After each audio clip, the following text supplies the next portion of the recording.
कि भारत के सर्वोच्च न्यायालय के अप्रैल 2026 के फैसले के संदर्भ में भारत में मतदान के अधिकार को कैसे वर्गीकृत किया गया है। इस प्रश्न का जो सही उत्तर हमारे स्रोत में दिया गया है वो है वैधानिक अधिकार। अप्रैल 2026 के फैसले ने ये स्पष्ट कर दिया है कि मतदान का अधिकार निरपेक्ष या असीमित नहीं है। ओहो, तो ये उन कानूनी ढांचों और नियमों द्वारा संचालित होगा जो विधायिका तय करेगी, है ना? एकदम सही। कानूनी दृष्टिकोण से देखें तो ये एक बहुत ही सख्त और स्पष्ट वर्गीकरण है। ये एक बहुत ही बेहतरीन नजरिया है। यानी हमें सिर्फ अपनी धारणाओं पर नहीं बल्कि अदालत द्वारा तय किए गए विशिष्ट शब्दों पर ध्यान देना चाहिए। बिल्कुल सही बात है। तो सर्वोच्च न्यायालय की इस वास्तविक दुनिया और कानूनी ढांचों से निकलकर आइए अब हम उन लोगों की दुनिया में चलते हैं जो भविष्य में इन कानूनों पर बहस करेंगे, यानी कानून की पढ़ाई करने वाले छात्र। हाँ, हमारा अगला प्रश्न सीधे कानून के छात्रों से जुड़ा है।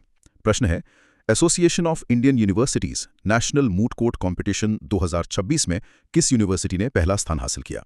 इस राष्ट्रीय स्तर की प्रतियोगिता के लिए स्रोत में जो सही उत्तर दिया गया है वो है बनारस हिंदू विश्वविद्यालय यानी BHU। क्या बात है, बनारस हिंदू विश्वविद्यालय का पहला स्थान हासिल करना वाकई शानदार है। लेकिन हमारे श्रोताओं के लिए ये समझना भी जरूरी है कि ये मूट कोर्ट आखिर होता क्या है। हाँ, कई लोगों के लिए शब्द नया हो सकता है। बिल्कुल, तो ये जीत इतनी बड़ी उपलब्धि क्यों है, ये भी समझना होगा। इसे समझने के लिए हम विमान उड़ाने वाले पायलटों का उदाहरण ले सकते हैं। कोई भी पायलट सीधे एक असली यात्री विमान नहीं उड़ाने लगता है ना। हाँ, वो पहले ट्रेनिंग लेते हैं। बिल्कुल, वे पहले फ्लाइट सिम्युलेटर में हजारों घंटे का अभ्यास करते हैं जहां परिस्थितियां बिल्कुल असली उड़ान जैसी होती हैं। कानून के छात्रों के लिए मूट कोर्ट बिल्कुल वैसा ही फ्लाइट सिम्युलेटर है। अच्छा, मतलब वो असली अदालत जैसा ही माहौल बनाते हैं। हाँ, छात्र एक काल्पनिक लेकिन बेहद जटिल कानूनी मामले पर ठीक वैसे ही बहस करते हैं जैसे वो सर्वोच्च न्यायालय में कर रहे हों। हाल ही में अप्रैल 2026 में जलियांवाला बाग हत्याकांड की 107वीं वर्षगांठ किस दिन मनाई गई? इस गंभीर और ऐतिहासिक प्रश्न का सही उत्तर है 13 अप्रैल। 13 अप्रैल ये सिर्फ एक तारीख नहीं है बल्कि एक ऐसा दिन है जिसने पूरे देश की दिशा ही बदल दी थी। हाँ, ये हमारे इतिहास का एक बहुत ही दर्दनाक और अहम हिस्सा है। लेकिन इस प्रश्न के ढांचे में कुछ खास है जो मुझे सोचने पे मजबूर कर रहा है। प्रश्न में जो जानकारी दी गई है वो केवल एक तारीख पूछने तक सीमित नहीं है। हाँ, इसमें विशेष रूप से अप्रैल 2026 और 107वीं वर्षगांठ का जिक्र किया गया है। बिल्कुल, अगर हम इस गणित को समझें तो 2026 से 107 साल पीछे जाने पर हम सीधे 1919 के उस काले वर्ष में पहुंच जाते हैं। सही बात है।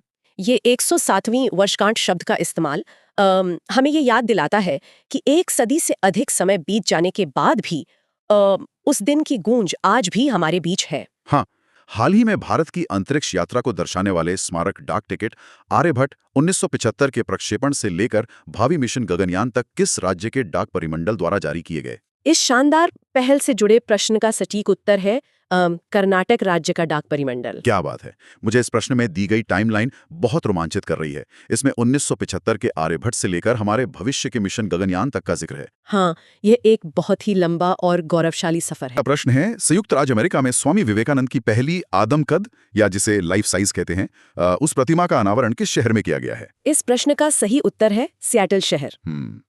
विश्व बैंक ने हाल ही में किस राजधानी शहर की परियोजना के विकास के लिए $340 मिलियन जारी किए हैं? इस भारी भरकम आर्थिक निवेश वाले प्रश्न का सही उत्तर है अमरावती। $340 मिलियन। हाल ही में रॉटरडैम मैराथन 2026 में भारत के सबसे लंबे समय से चले आ रहे राष्ट्रीय मैराथन रिकॉर्ड को किसने तोड़ा?